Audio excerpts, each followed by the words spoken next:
And it is just absolutely too expensive for them to be able to work and do that.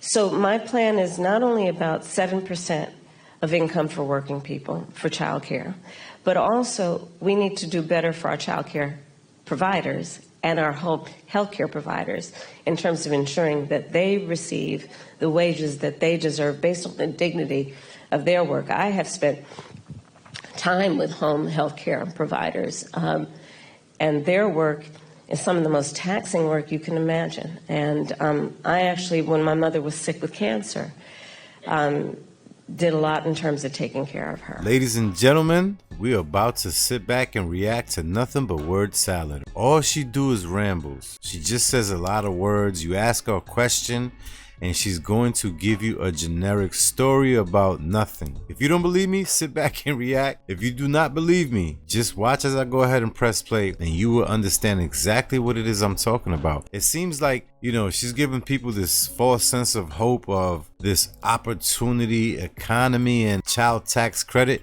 It seems like all she's really trying to do is tell people what they can charge in their businesses. And if you ask me, you know, that's not how a small business is going to flourish. If I operate a small daycare and you're telling me what I should and shouldn't charge, I mean, now you bugging the hell out at this point. You understand? Now you stepping into my financial affairs and it's not right. All right. So sit back and react. Let me show you what I'm talking about. So I'm just wondering, you mentioned that in your opportunity economy, a child tax credit, but that's just one part of an ecosystem. Right. Please tell us, what plans will you propose to guarantee that families can actually afford child care and elder care? So to your point, it is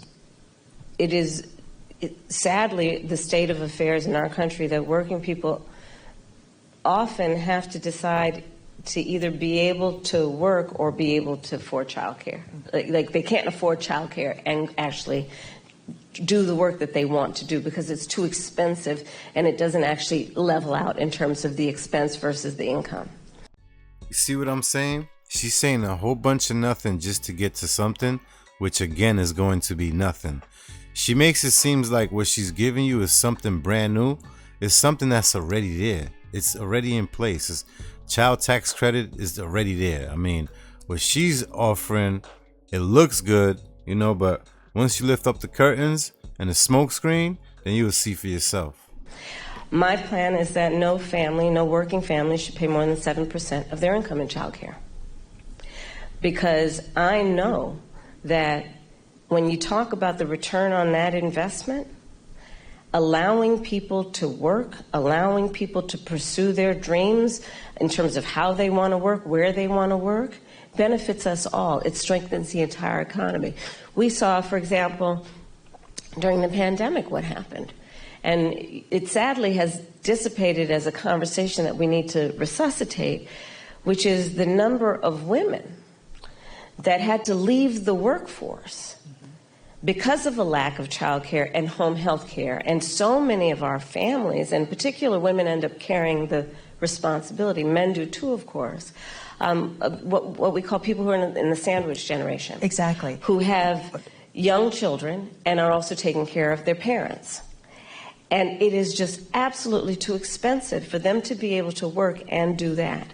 So my plan is not only about 7% of income for working people for child care, but also we need to do better for our child care providers and our health care providers in terms of ensuring that they receive the wages that they deserve based on the dignity of their work. I have spent... Oh, I can't stand when she clears her throat. That's like the most cringe thing to listen to. But listen, do you not hear what she's saying?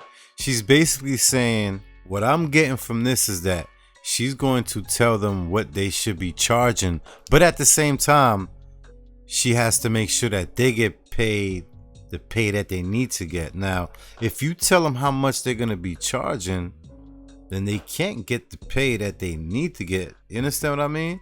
What kind of games are you playing? I mean, the people who are falling for this, what is wrong with y'all? Do you not see the messiness, all the flip-flop? It seems like she says whatever she can just to win you over. That's dangerous. That's very dangerous. Time with home health care providers, and their work is some of the most taxing work you can imagine. And I actually, when my mother was sick with cancer, did a lot in terms of taking care of her. And the work that is about taking care of a loved one, in particular an elder, is extraordinarily heavy in terms of the emotional toll, the time it takes. Do you guys not notice that every time they ask her a question, she involves her mother and her upbringing? That is not what we are asking you. We don't care about you per se. We just want to know, what can you do for us, we the people? We're asking you a specific question. Why do you not answer it directly? Why do you give us a story every time? We don't need the story. And we do it because that is what we do. But not everyone has the ability to take time from work to do it. And they need help. And we need to make sure we have home health care workers that can help them. But I want to also get back to the earlier point that you made about extending the child tax credit. So part of my new approach is we need to expand the child tax credit.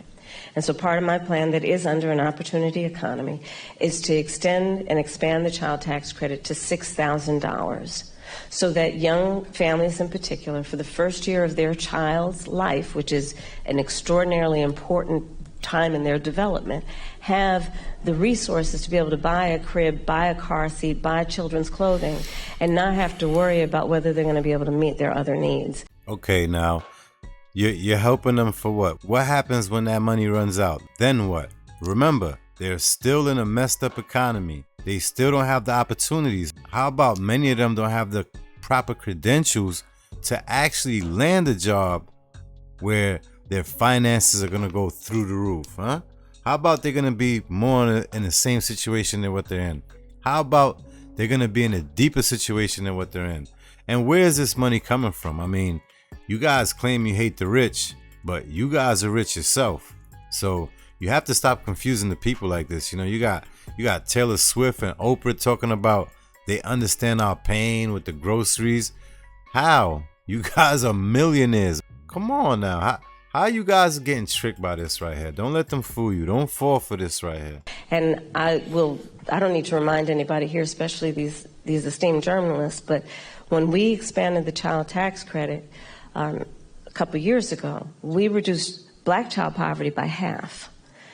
And so again, if you talk about the benefit and if you think about the benefit to the economy overall, it strengthens our economy to do things like pay attention to affordable child care, affordable home health care, and extending the child tax credit. Madam Vice President, black men, as you know, are a closely watched voting bloc. You've hosted black men at your residence. Yep. You have engaged black men and centered them in your economic opportunity tour. Mm-hmm. But polling shows that some black men, particularly young black men, these questions are very soft and this sounds like an interview. It sounds rehearsed. She's shaking her head as if she knows the question that they're about to ask, and she's just anticipating to answer what she's remembered to say. You understand what I mean? Or what she's reminding herself to say, should I say. are considering voting for Donald Trump, and they see him as better for the economy. What is your message to young black male voters who feel left out of this economy, and how can your economic policies materially change their lives?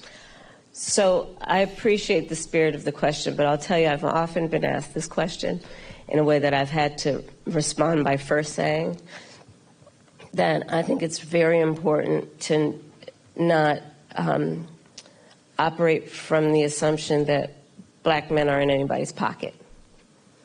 Black men are like any other voting group. You got to earn their vote.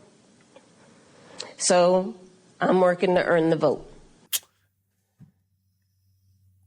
Not assuming I'm going to have it because I am black. Would you vote for? Let me ask you a question. Would you vote for? Yeah. Why? I'm going to just be real honest with this. She's a black woman. Yeah.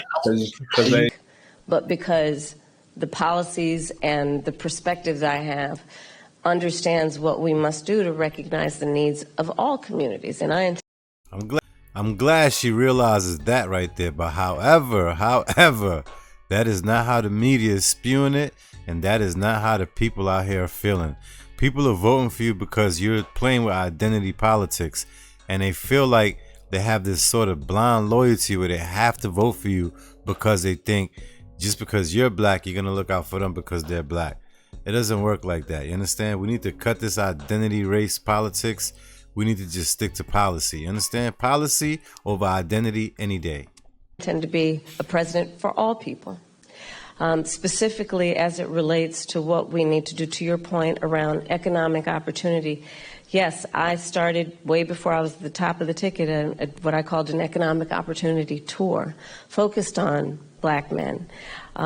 Understanding that, for example, we have so many entrepreneurs in the community who do not have access to capital, but they've got great ideas, an incredible work ethic, the ambition, the aspiration, the dream, but don't have the relationships necessarily. So my work has included, as vice president, getting billions more dollars into community banks, including working with the big banks to do that, so that we can increase access to capital for our small businesses, for our startups. Part of my plan under my economic opportunity plan going forward.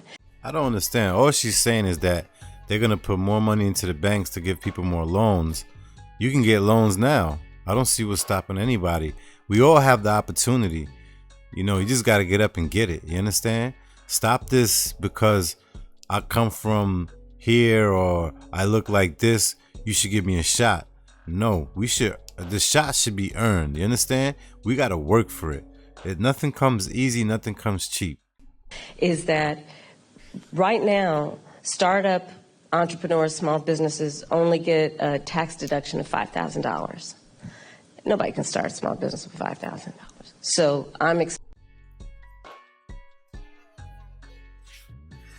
She said nobody could start a business with $5,000. What is she smoking on right now? Tell me. I know people that got it from the mud, from nothing, not a dollar. You understand what I'm saying? So what she's saying is totally incorrect. I mean, even Oprah came from nothing, from pennies. So listen, be careful with the rhetoric and the semantics. Understand? Be very careful. expanding that to $50,000. Understanding, again, that when people have the opportunity to have the resources to get started, they're going to put the good ideas, they're going to put the hard work into it.